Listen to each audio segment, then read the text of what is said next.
Hey, welcome to Tabletop Skirmish Games. I'm Lee, and in this video we'll be finding out exactly what a turn looks like in the new Kill Team Octarius.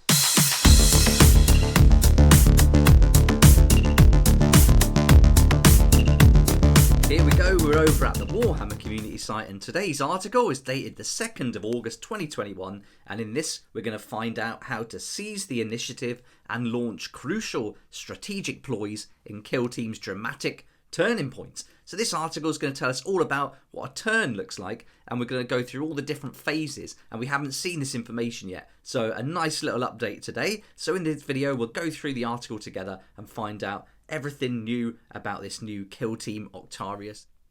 As we know already, there's going to be alternating activations, which is great news because this is going to certainly make things a lot better during gameplay.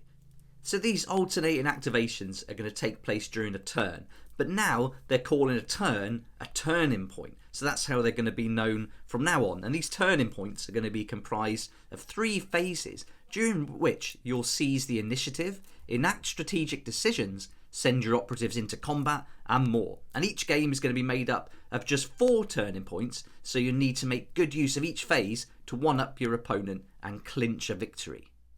So this is quite interesting. We're not going to get different amounts of turns or turning points for different missions. It looks like each game is just going to be simply made up of 4 of these turning points. So a little bit different to Warcry there, where depending on the different situation, the victory condition depends on how many rounds you're actually going to play. So this is interesting. So yeah, it looks like it's fixed to 4 turning points. So I mean, that's going to give us lots of time to prepare, I suppose. Once we get a feel for the game, we'll know what a turning point looks like and what we can do within a turning point. So yeah, I think this is going to be a lot better for us to kind of plan how we would take our kill team through an actual mission, as each mission is going to have the same number of turning points. So yeah, I like this. This makes sense. So with 3 phases in total, here's the first phase. This is the initiative phase. And so with this is really putting an emphasis on that the first move is going to be crucial. So the players really want to win that first move. And this is going to take place with a roll-off at the start of each turning point. So each player rolls 1 6-sided die with the highest result winning. And if they tie, then the result goes to whichever player did not have the initiative last. So you don't do any like re-rolls, you just roll once. And if you win, then you go first. If you tie, the person who didn't go first last time will go first this time. So that seems pretty fair. I like that. Nice and simple and quick. Just 1 dice, 1 roll off, and then we're straight in and the initiative phase is complete. And it tells us in the article here that having that initiative is going to come with other benefits too, such as deciding the order when effects and special abilities happen at the same time, such as at the end of a turning point.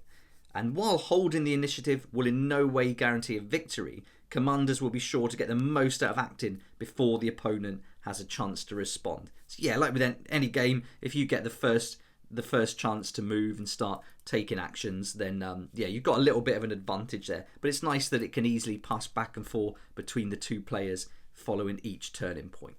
And now we're on to the next phase in our turning point, which is the strategic phase. And it says that much like in Warhammer 40k, commanders are going to generate command points over the course of the game, and they can spend these on all manner of useful abilities. And in Kill Team, these are divided into 2 categories. They're either strategic ploys or tactical ploys. And while tactical ploys can be used at almost any time, depending on the ploy activated, strategic ploys are invoked solely in this strategic phase, and they have effects that can last for the entire turning point.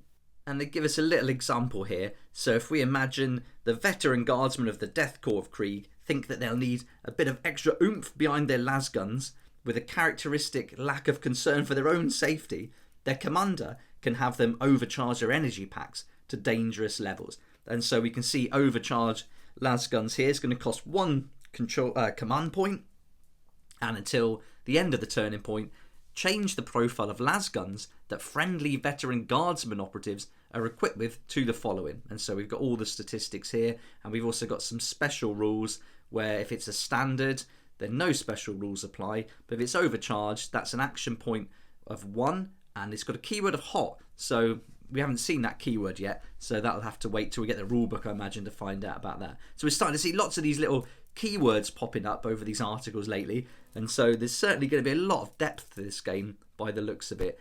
And then I like the idea of these strategic phases as well, because it says that every faction is going to have their own suite of strategic ploys to use during the phase, and this is going to give them a range of characterful ability to unleash, and they could turn the tide of the battle.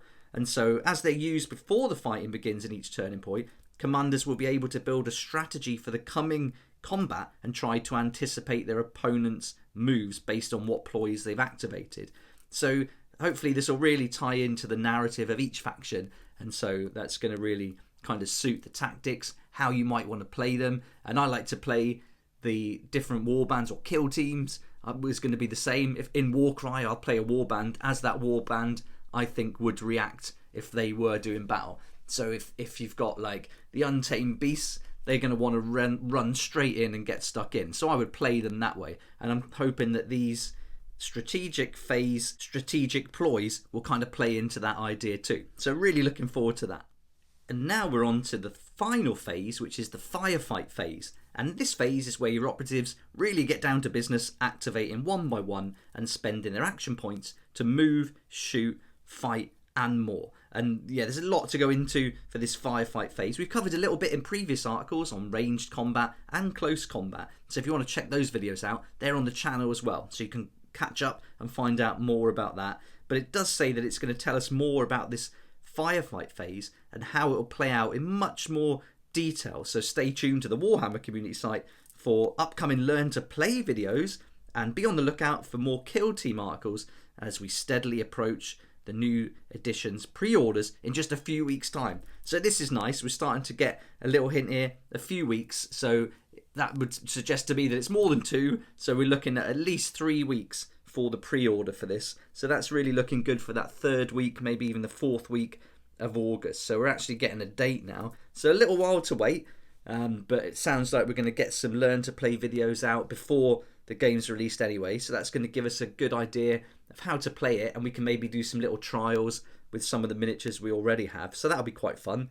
So yeah, looking forward to that. Also looking forward to finding out more about this Firefight Phase. And of course, I'll be doing loads of update videos each time we get some new information. And I'll also be taking apart these Learn to Play videos and doing some reviews on that too. So really looking forward to all this. Looks like we've got a lot of content to come, and I can't wait.